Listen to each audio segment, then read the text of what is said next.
Testing. 1, 2, 3. Okay, I'm just gonna assume that my audio and video are working just fine. I apologize if it's not.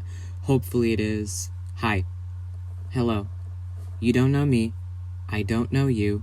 I'm not gonna tell you who I am for now, because I've decided to stay a little mysterious. However, I will tell you little things about myself as these episodes progress, starting with the fact that I'm incredibly socially awkward.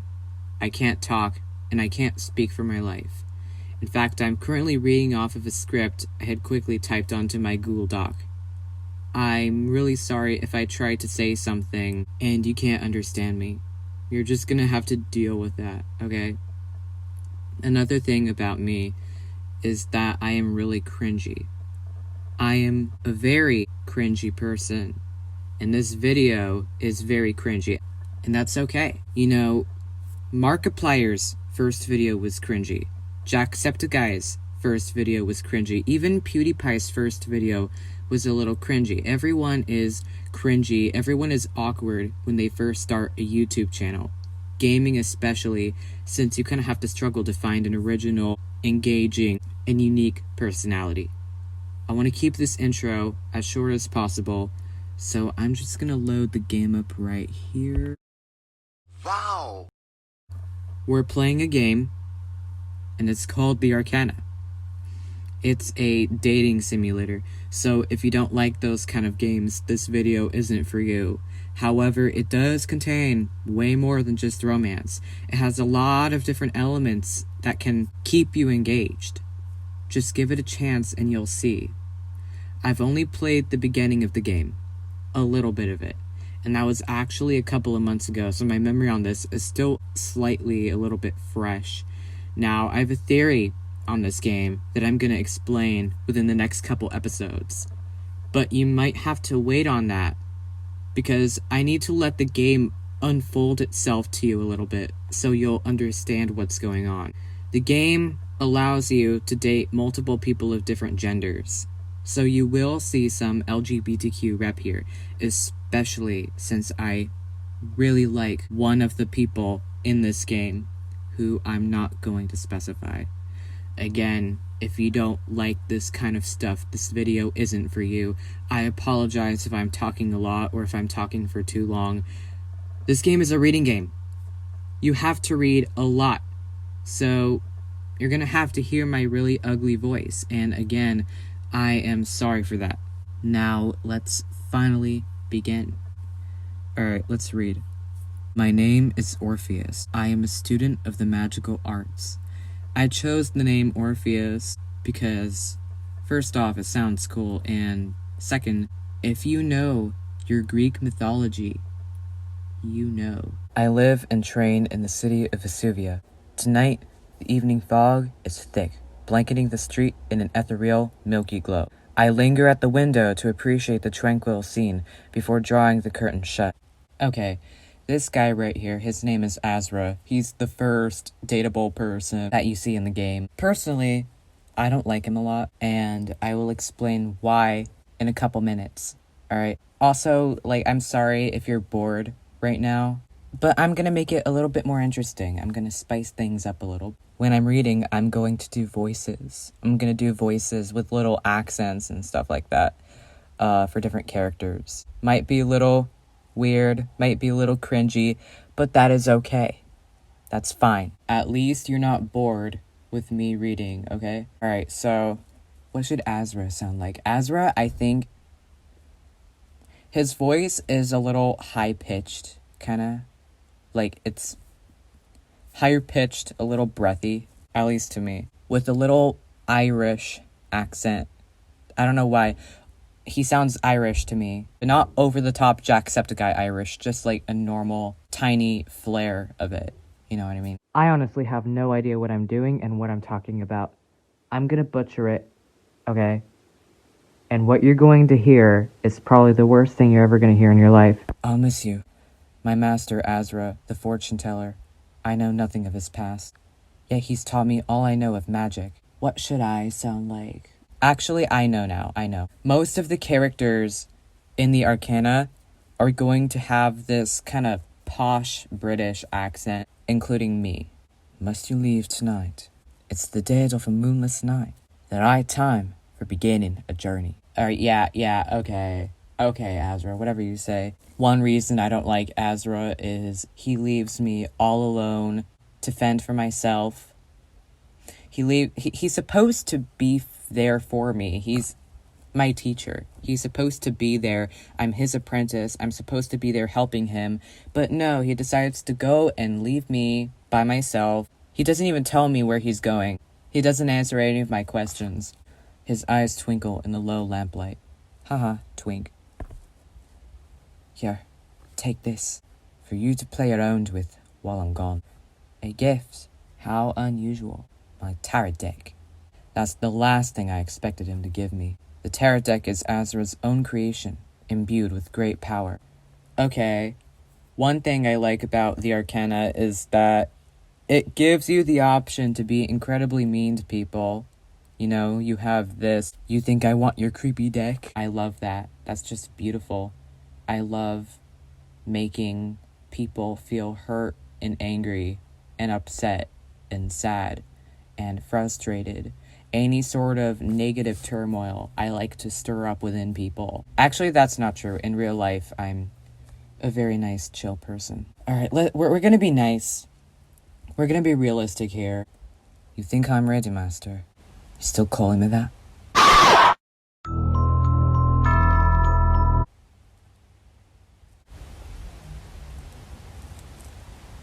Yes, because you are my teacher.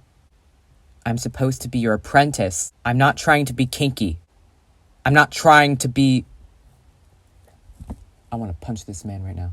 Why do you blush at every single thing I do? One thing I don't like about the characters, they blush at every single thing I say, every single thing I do. They always blush, and it makes me want to slap them. It was not supposed to be kinky. If that's what you were thinking, I called you master because you are my master. You teach me in magic, and I am supposed to be your apprentice. You are Merlin. I am Arthur. So back off, you perv. You know I can't answer that for you. You've made incredible progress, but you still won't let go of your doubt. Do you think you're ready? No. Why don't we ask the cards? I'm not going to rely on some card for every single decision I make. I'm gonna choose based on what I want to do, okay? I'm not gonna let these dictate my life. Stop trying to beat around the bush. Face the facts. Why don't you ever answer my questions? I don't.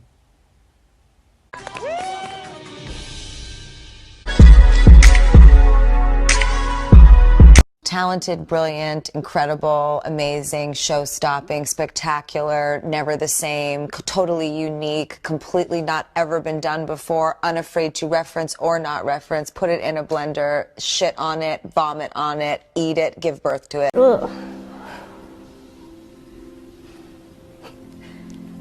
Sorry.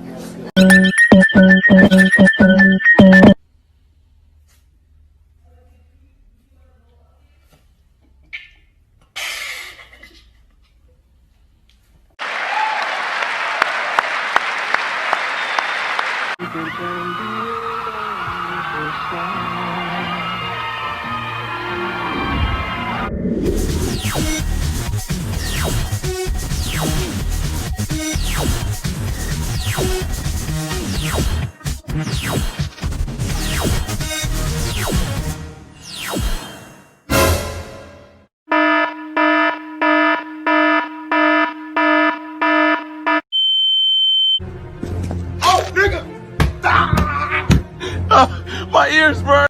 Congratulations! Congratulations! Congratulations! Congratulations! Congratulations! Congratulations!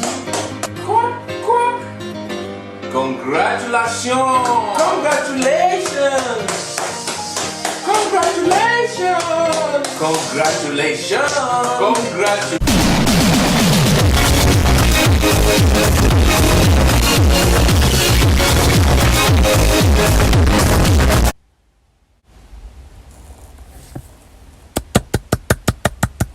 You want a cookie? You want a cake? You want a Happy Meal, you little twink? You want the Nobel Prize? You just realized you weren't answering any of my questions. You're so quick. You're so quick to realize things. You don't know anything. You don't pay attention to what's around you. You don't pay attention to the people around you. You don't pay attention to how other people feel. And this is why I don't like this man, because he is so slow mentally. Well, I may not have all the answers you seek, but you don't know anything. You don't have anything. You don't know jack shit. No more saying passwords, guys! It's inappropriate and violent! Cursed you. No, hey, shut up. And you do know how to use them, whether you believe it or not. Master Asra has that look in his eye as he pulls back the curtain leading to the back room. What look in his eye? I don't know what you mean by that. Okay. Let's see how well you've learned. A few rays of starlight peek through the gauzy curtains. It's been a while since we practiced. Maybe someday you'll find a real teacher. Or are you? do do do do do do do do. Well, I'm here now. For about 10 seconds before you leave. Let's see how powerful you become. He's always going on about how powerful and gifted I am, because I am. One thing you need to know about me, I am the smartest person in the world. I'm the best. I'm the smartest. I'm the most powerful. I'm the most gifted. His confidence is heartening, but I don't know where it comes from. It's because he loves me. When we sit down, something brushes along my ankle, smooth and cool. That's what she said. He reaches down from his chair and holds out his hand. A long purple serpent That's what she said. winds her way up his arm. She flicks her tongue at me. It's Faust, Asra's familiar. She's pleased to see me, I think. So, in this game, each character has a special kind of pet. If we're all here, let's begin. I shuffle the deck. His gaze follows the cards as they slip through my fingers. Okay, alright, as you can see, this game heavily revolves around tarot cards. So, if you don't like that kind of stuff, this video isn't for you. I'm gonna be saying that a lot. This video isn't for you. Personally, I'm not going to tell you my stance on religion, my stance on various cultural practices, and I don't want you to give your stance, because I don't want any fighting or arguing in the comments if it's possible for you to comment. I don't want fighting. I don't like conflict. I just let people do what they need to do. Let people believe what they want to believe. Let people practice what they want to practice. You know, I really don't care. I never really got into tarot cards because I don't really know a lot about them. I do know that people use them to predict the future. I have a somewhat basic idea of what these cards serve, but I don't know 100%. And since this game heavily revolves around them, I'm going to have to understand what these cards mean in order to understand the game. I believe these cards will foreshadow what will happen in the future. Which card should we choose? Here's a tip from me. If you are incredibly indecisive and bad at making decisions like me, always choose the first option, no matter what it is. Wow. I am so powerful. My mind, it amazes me sometimes. See? Just like that. I don't like that owl. Since I have no idea what this card means, I'm gonna go look it up and read it. It says, the High Priestess. It's called tarot.com. It will help explain to me what these cards mean. It might explain it to you as well, because there's a possibility you might be as clueless as me. So let's read these first couple paragraphs. Obviously, the title is The Major Arcana Tarot Card Readings. Get it? Arcana. So let's read this real quick, and then we'll get into the actual card itself. And then I'll give you my interpretations on it. The major Arcana cards are the most recognizable and impactful cards in a tarot deck. So when you think of tarot cards, you probably might think of one of the cards that belong on this specific set. These 22 cards represent situations we all face in the grand scheme of life, with each carrying specific messages of perspective and guidance to help you in times of need. While the minor Arcana cards focus on the everyday actions and decisions you must face, these major Arcana cards reveal messages about the bigger picture of your life and its long-term direction. Okay, and they typed that again for some reason, so we're going to skip that. Though each of the major Arcana cards stands alone with its own deep meanings and influences, these 22 tarot cards also tell a story.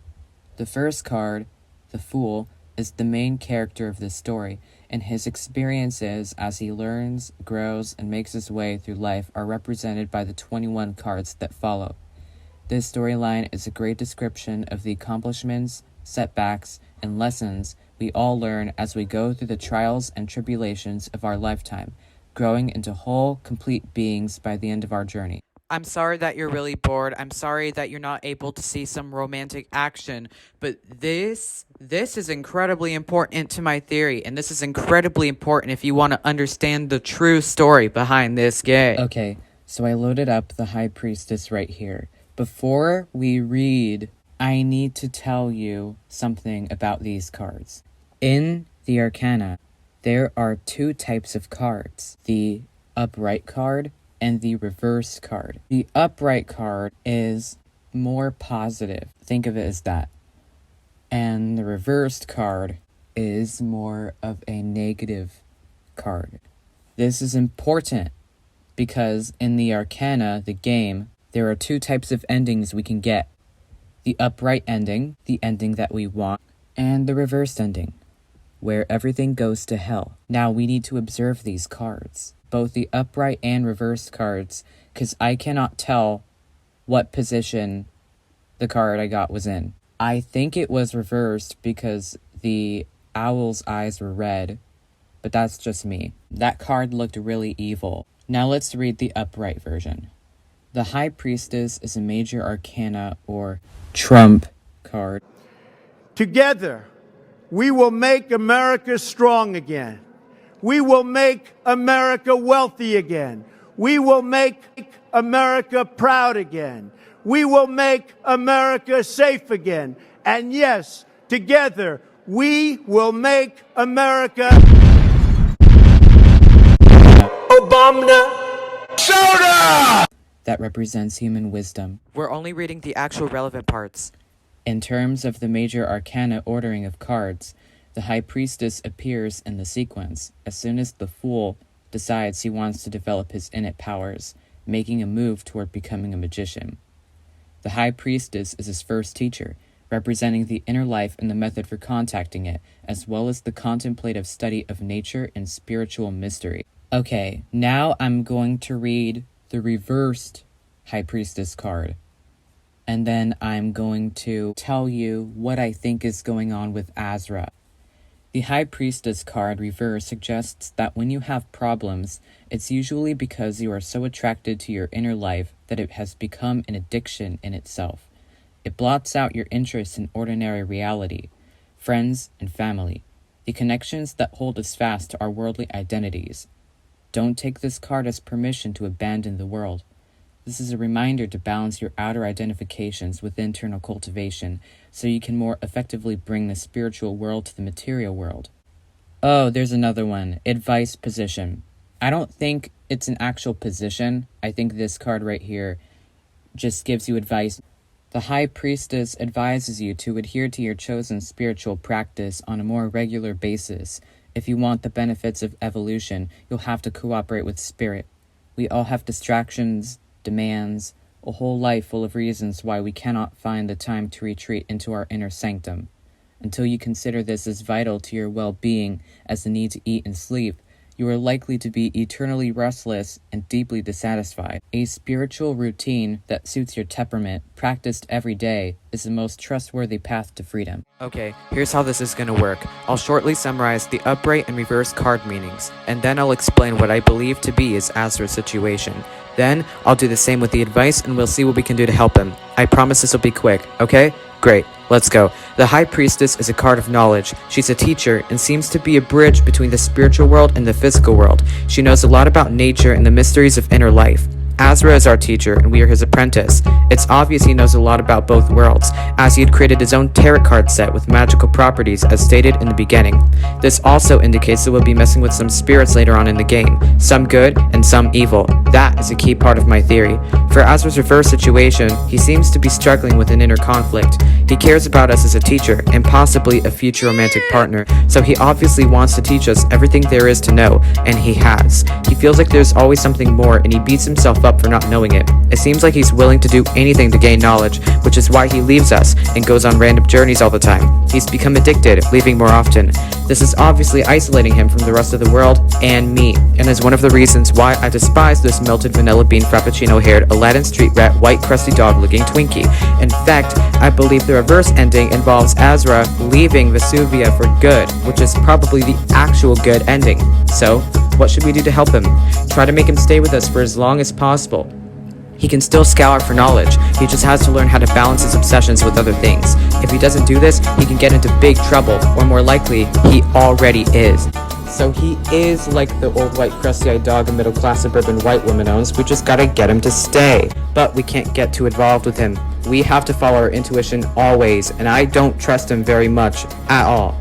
It's unhealthy to focus too much on other people. Like him, we need to find a balance. Now let's go back to the gameplay and see what Orpheus has to say all about this. Asra leans close, expectant.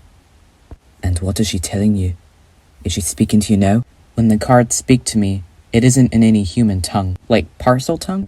Nonetheless, when my mind is clear, the answer comes to me. You've forsaken her. I have? Yes. You've pushed her away and buried her voice. That doesn't make no sense. My man. Asra frowns but says nothing, waiting for me to continue. Who is she? Who is this feminine energy that we're talking about? Maybe it's a god, maybe it's a demon or something, who knows? She calls out, but you won't listen.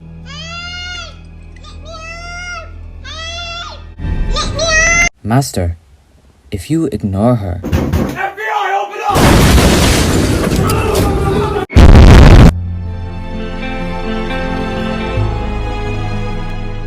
A sharp knocking startles all three of us. Okay. Look what this nasty little twink does. A customer at this hour. Did we forget to put out the lantern again? Just as well. I can't stay any longer. Asra gathers up his things to leave. Watch what this little rat does. I wonder where he's going this time and what he'll bring back. At this point, you might hear some short audio cuts, so I'm sorry for that. But I know better than to ask him. He never answers. Well then, take care of yourself, Orpheus. He still has something to say, but he won't say it. Until we meet again. Watch what this twink does! He parts the curtain soundlessly and slips out the back door. No, I am gonna leave.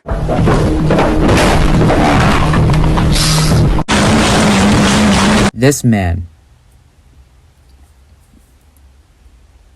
leaves me here with this complete stranger knocking at my door.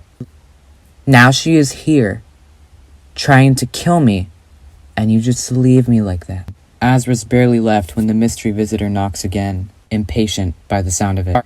Alright, this person right here is the next dateable person in this game. We're gonna open the door because this person is incredibly important. I open the door. The figure steps inside and begins to unwind the shawl from their neck. I'm doing a woman's voice. Forgive me for the hour, but I will not suffer another sleepless night. The elegant cloth slips away, revealing the visitor's face. At the sight of her, my heart leaps into my throat. The Countess Nadia, here in my shop in the dead of night. Please, You must read the cards for me. No. You've come to the wrong place. No, we're gonna be nice. If we're rude to her, we're probably going to be executed or put into jail or something. The Countess relaxes ever so slightly, her gaze sweeping over the shop. So I'm told. Your reputation precedes you. Beggars and nobles alike. The people of the city whisper your name in wonder, though in my dream you were different. No matter. I come with a... That's what she said! with a proposal. We're gonna ask the dream first. Dream? Yes. An unwelcome ability I have come to possess. My dreams are haunted by visions of a future waiting to unfold. I'm sorry if you hear noises right now. I have dogs. But the future I saw, the one that brought me to you, is one I will not allow to pass. What's this proposal? Are you nervous, perhaps? You needn't be. I require very little of you. Come to the palace and be my guest for a short while. Oh, hell no. We have to. We have no choice, because if we say no, I think you know what happens if we say no. I don't trust her. I don't trust Nadia either. We're going to go to the palace. We're going to figure out what she wants from us and help her solve it. And then we're gonna get the heck out of there. You will be afforded every luxury, of course. I ask only that you bring your skill and the Arcana. What is the skill that I have? Because you could say, oh, my skill is the tarot cards. But no, because she says it separately. So what skill do we have? Why is everyone so drawn to me? Why do I have to be so perfect? In my opinion, the main character, unfortunately this has to be in all dating simulators or else it's not really a simulator. Orpheus is kind of, only a little bit, kind of a Mary Sue. And you're gonna see why. The Arcana, she must be talking about Asra's tarot deck. But how does she know though? How does she know? Like, I know she dreamed about me, but how did she dream about me without hearing... Like, it's possible for her to know about it, but why did she get so many things right in her dream in such exact detail? I am confusion. That makes me not trust her, you know, and Asra is going off to random places without telling people. Asra is going to the palace, and he's snitching on me. I bet he's sending these people to me, to my door, behind my back. I'm about to beat this bitch up. Welcome to Bangkok.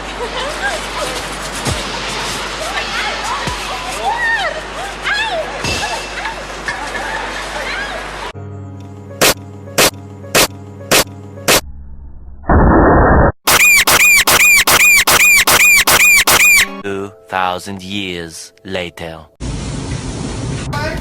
Can I get a waffle? Can I please get a waffle?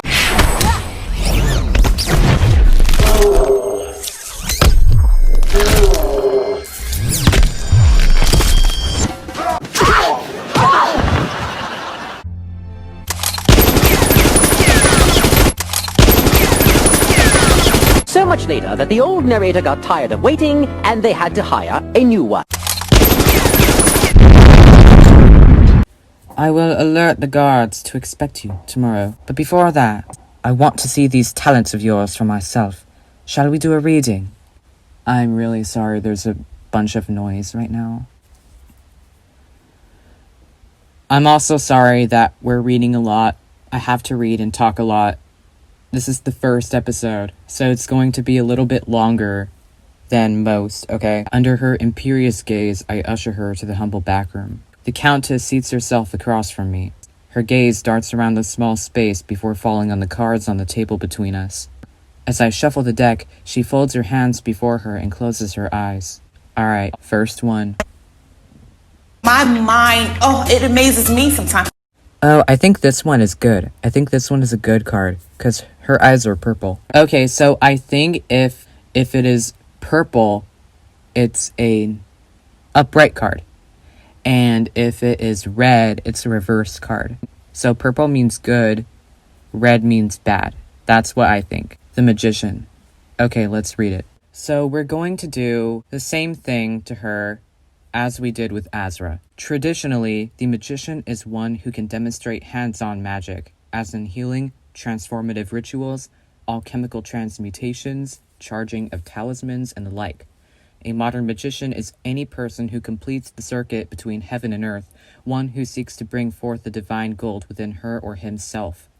At the birth of Tarot, even a gifted healer who was not an ordained clergyman was considered to be in league with the devil. Oh, hell no! I'm sorry if I'm going a bit fast. Waite's image of the magician as a solitary ritualist communing with the spirits of the elements with its formal arrangement of symbols is a token of the freedom we have in modern times to declare our spiritual politics without fear of reprisal. The older cards were never so explicit about what the magician was doing. It's best to keep your imagination open with this card. Visualize yourself manifesting something unique, guided by evolutionary forces that emerged spontaneously from within your soul. I'm trying to go a little bit fast, because I don't want to spend all this time explaining things. The Magician card reversed suggests you may be working against your own creativity. Perhaps you feel that your ideas are too scandalous or too precedent-breaking. Perhaps you feel it should be someone else who communicates these insights or challenges. Perhaps you are uncomfortable with taking a leadership position, even a temporary one. Ask yourself what you have to lose. Have the courage of your convictions and speak your truth. Okay, that's very interesting. Have faith in your innate creativity. The Magician advises you give your questioning nature and free associating mind plenty of room to explore the subject at hand. Behave just as if you were an open-minded and curious scientist. Through this process, you may bring freshness and clarity into the situation that is both stimulating and catalytic. You do not have to understand it all intellectually. Besides, intuition is your ace in the hole. Respond in a spontaneous manner to what is right in front of you. There is no reason to hold yourself back.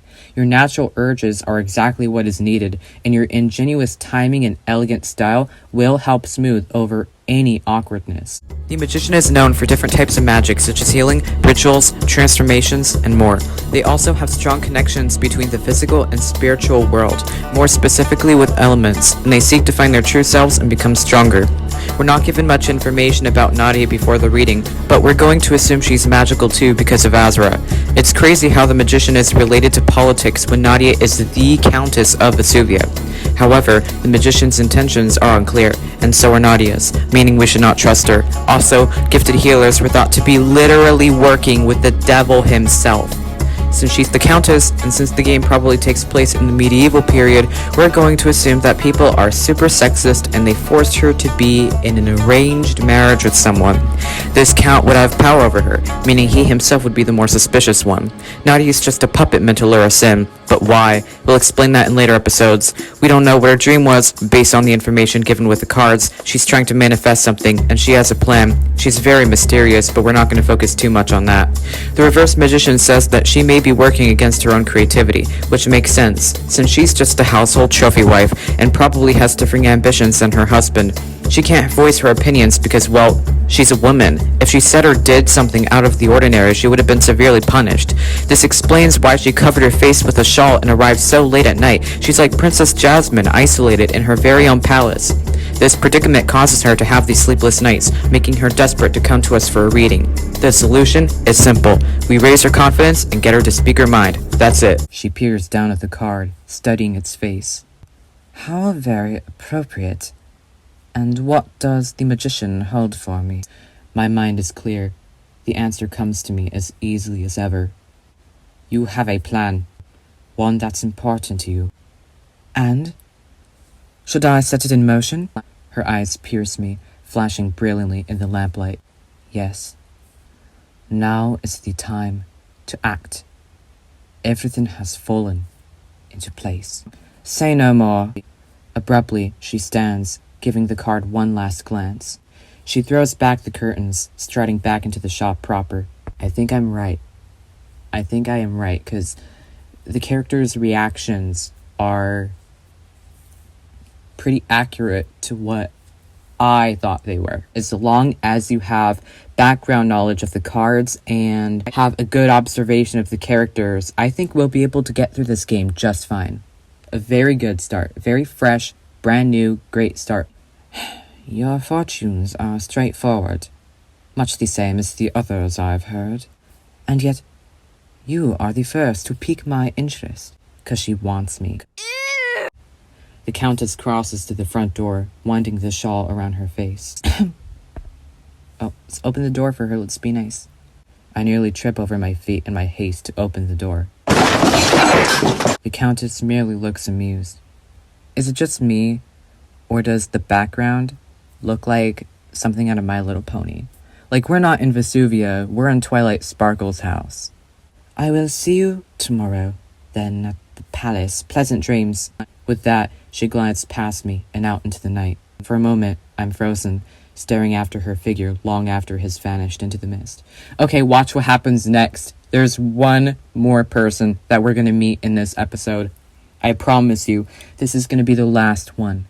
What could the Countess of Vesuvia want with me, a mere apprentice? All that talk of my reputation. Could it be that she mistook me for Asra? No. I'm still mulling it over when I hear a harsh, muffled voice. Okay, here he is. Strange hours for a shop to keep. Who said that? My gaze darts around the shop, chasing shadows in the dark. Behind you. Sure enough, when I turn, I see a figure looming against the door. So this is the witch's lair.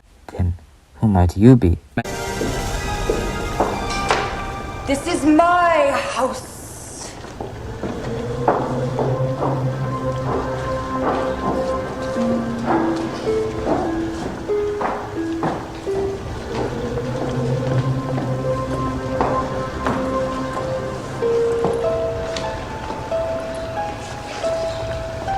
Allow me to introduce myself.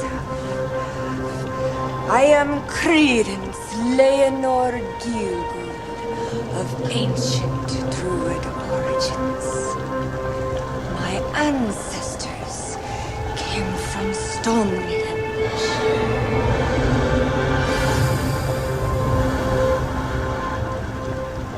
Am I mistaken, or is there something wrong with the two of you?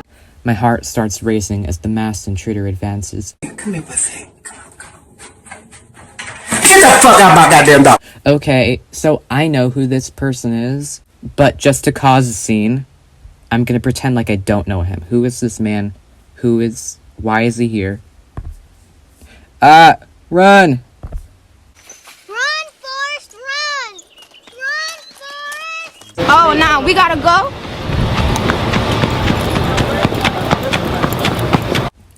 My eyes dart to the door, assessing my chances.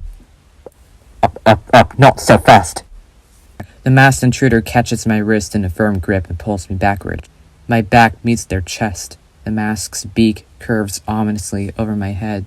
The intruder's voice drops to a low, affected snarl.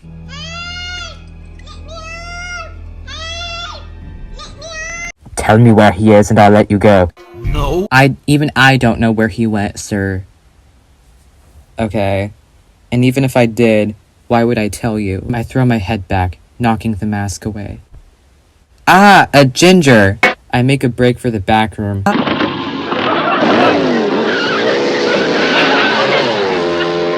The intruder hot on my heels. He ain't gonna catch up. Out of here, out of here. Ah! Out of here, out of here. You ain't catching up, kid. Kidding. Why would you run to the back room? Orpheus, where there's no door. And I think the back door is here. Not in the back room. Let's square up. I've had it. Let's fight. I'm about to beat this bitch up.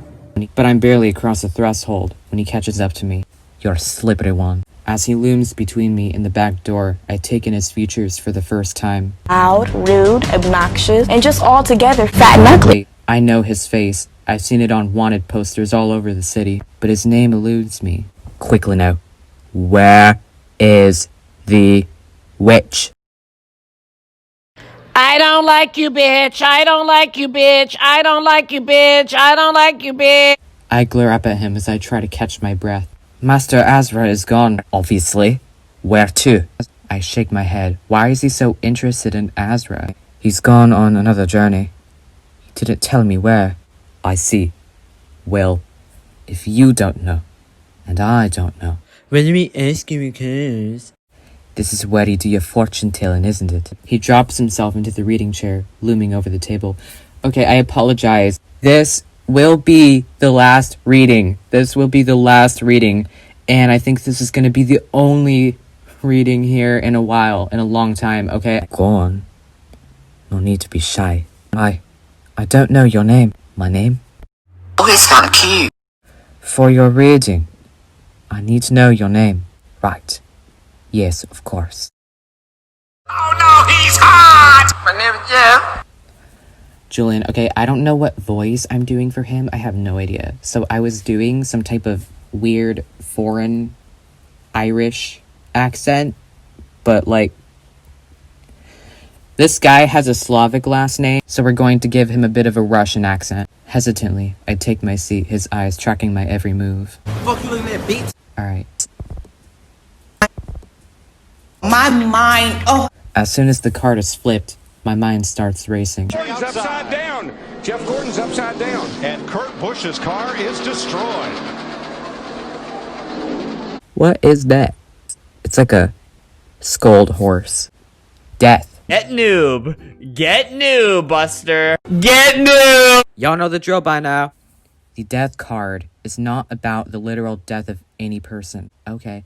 It may represent the death of something else, like a project, plan, or relationship. This card also points to a time of harvest, symbolized in classical decks by the reaping skeleton. Unless the fruits of summer are harvested, they are lost to winter's harshness, and the people do not eat. As the scythe cuts the cords that link us to the past, it liberates us to go forward without fear, because we have nothing left to lose. Everything being pruned away is recycled for the fertility of the future, so that nothing is really ever lost, despite seasonal cycles of gain and loss. In more modern tarot decks, we see death mounted on a horse and wearing black armor. The emphasis in these decks is on the punishment of sin, as in the way the medieval plague, I'm going to assume that's plague, which the death image was based on, was used to explain the wrath of God. This is very important to my theory right here. Luckily, in modern times, we are not so encumbered with such a guilt-ridden philosophy. The death card reversed suggests that you might long for the cord to be cut, but unfortunately you have to persist and endure without the relief of an ending. It's not time for termination and closure yet. Be patient with the current circumstances without resigning yourself to a negative outcome. Coming changes may alter the way you feel about the status quo. Remember that harvest isn't started until the fruit is ripe. Work at becoming wiser and more mellow, sweeter and more nourishing, and your time of release may happen sooner. The death card advises you to detach from the old order. You may want to close accounts, complete unfinished tasks, and gather your harvest. It's time to move on. If you cut the cords that have bound you to old ways and outdated conventions, you could free yourself to join the sweep of incoming light. This is not an excuse to reject others or hurt them in any way. It's simply a time to move toward your ultimate interests. Don't allow nostalgia and outworn loyalties to hold you back. Be willing to go through whatever it takes to get to where you really want to be. Okay, this is our last reading for a while, I promise. I apologize for the inconvenience. The death card is the most misunderstood card in the entire set, since people confuse it as the literal death of a person. Instead, it's about the ending of a project, plan, or relationship. So luckily, Julian isn't actually gonna die. The card is also about moving on from your past without fear, which means death can have multiple meanings for him. That also means we have to rule some possible theories out. Nadia had a plan for something, remember? However, we can rule this possibility out because he's a criminal. It could be his relationship with Asra, since Julian had known him personally. He was looking for him after all. But I don't think that's the main meaning of this card though. Julian probably came here to settle some kind of dispute with Asra, since he greeted us with hostility, and I feel like that this card means something a little more permanent. It's more likely that he's going to move on from his criminal life and somehow redeem himself. We don't get very much info about him, so this is still open to speculation. Also, one interesting thing about this card is that it used to emphasize the punishment of sin and the wrath of God through the plague. And guess what Julian wore when he broke into our house? That's right, a plague doctor mask. Is or was there an actual plague in Vesuvia?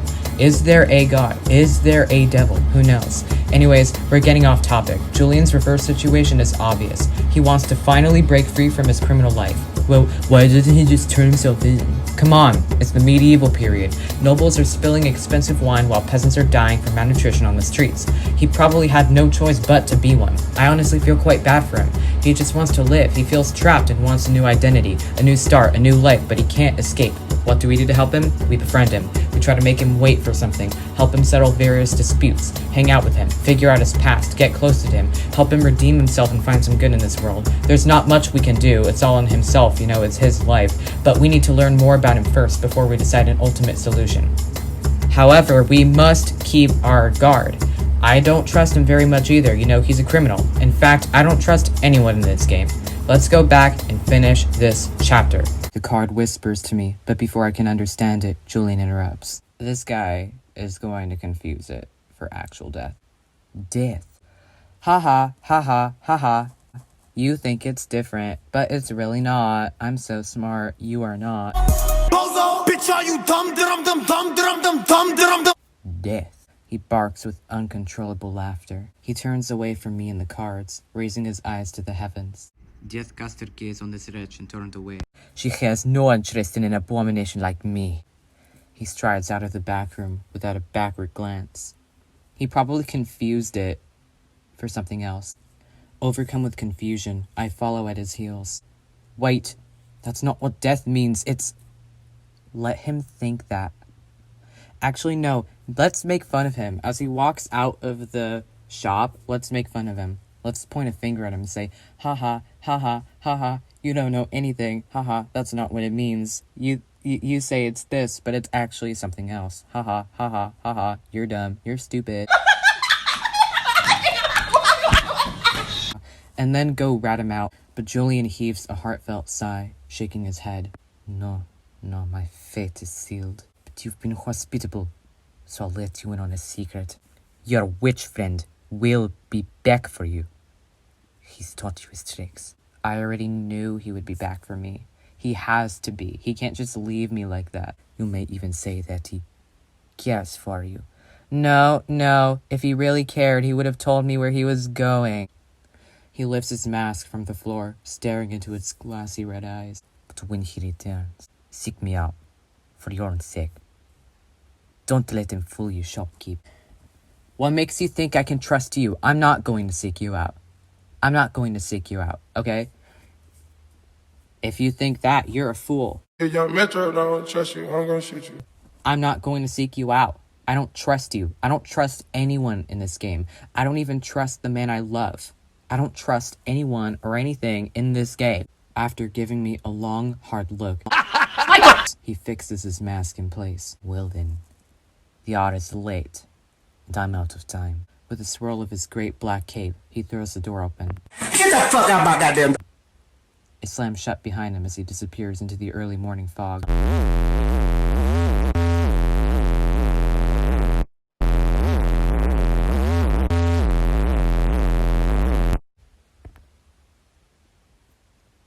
Okay.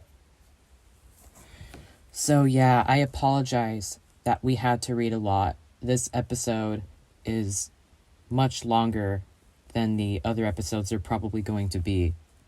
But that's because I had to introduce myself. That's because I had to explain my theory a little bit to you. I had to explain the tarot cards. I had to explain a lot of things. But we're not going to have a lot of readings for a while. At least until the next couple episodes. So, yeah. I don't really know how to properly do an outro. But, yeah. I'll see you guys in episode 2, The High Priestess.